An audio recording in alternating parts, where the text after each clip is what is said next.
You'll check your phone 96 times today. That's not an insult. It's roughly the average. One glance every 10 minutes you're awake.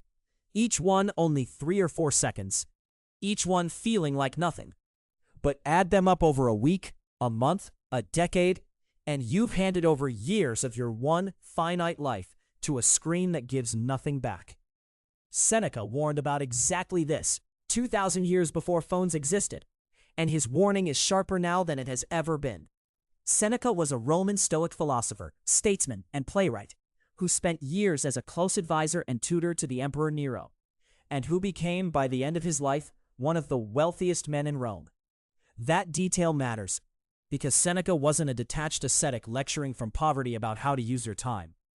He was a man surrounded by money, power, and endless demands on his attention, which is exactly why his warnings about wasted time carry so much weight. His essay on the shortness of life remains one of the sharpest arguments ever written about how people mismanage their days. And his collected letters to Lucilius return again and again to the same obsession, that time, not money or status, is the one currency we can never earn back. This topic matters today because we live in the most distracted era in human history, surrounded by devices engineered to steal small chunks of our attention thousands of times a day. And Seneca's core claim that our lives are not short but squandered has never been more provable or more useful than it is right now. Seneca opened his essay on the shortness of life with a line that still lands like an accusation. "It is not that we have a short time to live," he wrote, "but that we waste a lot of it. Life is long enough, and a sufficiently generous amount has been given to us for the highest achievements, if it were all well invested." He wrote this to his father-in-law, Paulinus, a busy Roman official managing Rome's grain supply, a man buried under meetings, petitions, and other people's emergencies, essentially telling him, and everyone else exhausted and complaining about time, that the problem was never the length of life. The problem was where the hours were actually going. Seneca pointed out that people are careful, even stingy, about protecting their money and property, but astonishingly careless about the one resource they can never get back: their time. You'd fight someone who tried to take your house, dispute a bill you thought was unfair, guard your savings like a vault. Yet you hand over hours of your life to strangers, screens, and obligations without a second thought, and rarely even notice the theft happening. Seneca described Roman streets crowded with people lining up outside the homes of powerful men, spending entire mornings just to be seen by someone important, burning hours they would never get back on nothing more than the appearance of importance. He even argued that most people don't really begin to live until it's almost time to die, spending their whole existence preparing for a life they never actually get around to having, always waiting for retirement, or the next promotion, or some future version of themselves who will finally start. Here's the practical action for today.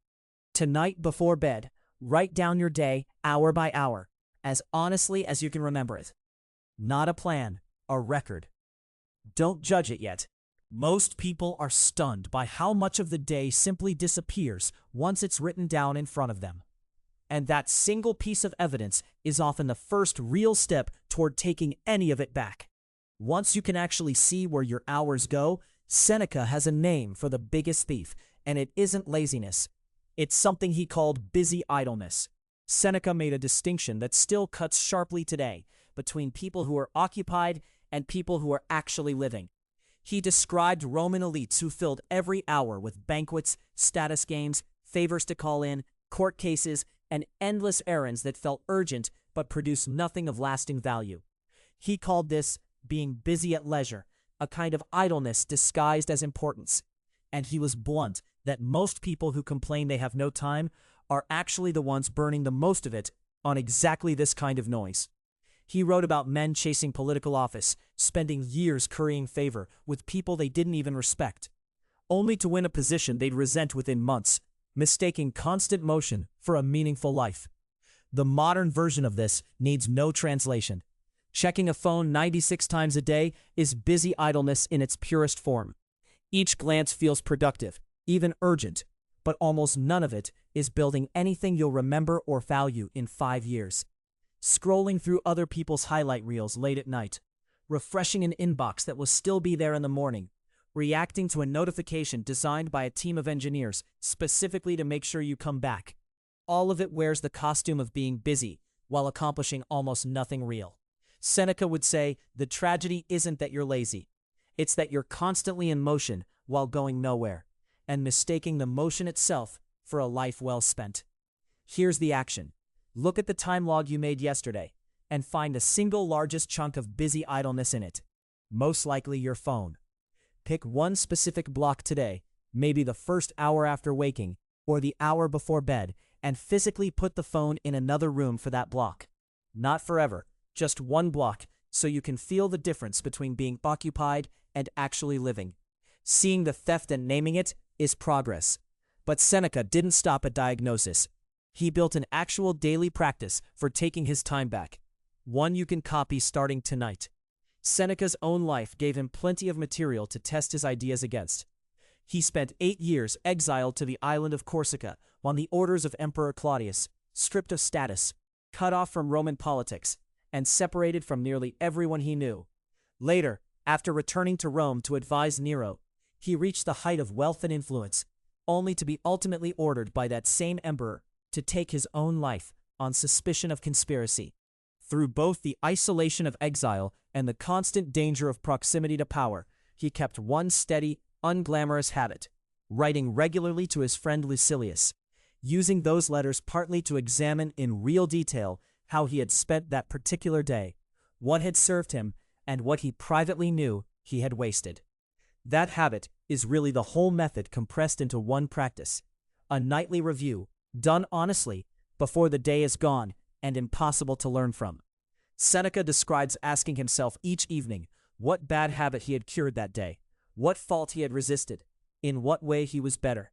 It was information he could actually use tomorrow, a way of staying accountable to himself when no one else was watching. Here's how to build your own version tonight. Spend 2 minutes before you sleep asking one question. What did I do today that I would not want to repeat tomorrow? Then pick just one block of tomorrow's schedule, the one that most resembled busy idleness, and decide in advance what you'll do differently in that same slot. Not the whole day, one block. That's how Seneca, even while exiled and even while in danger, built a relationship with his own time that he didn't need to escape from. One evening review, and one adjusted hour at a time.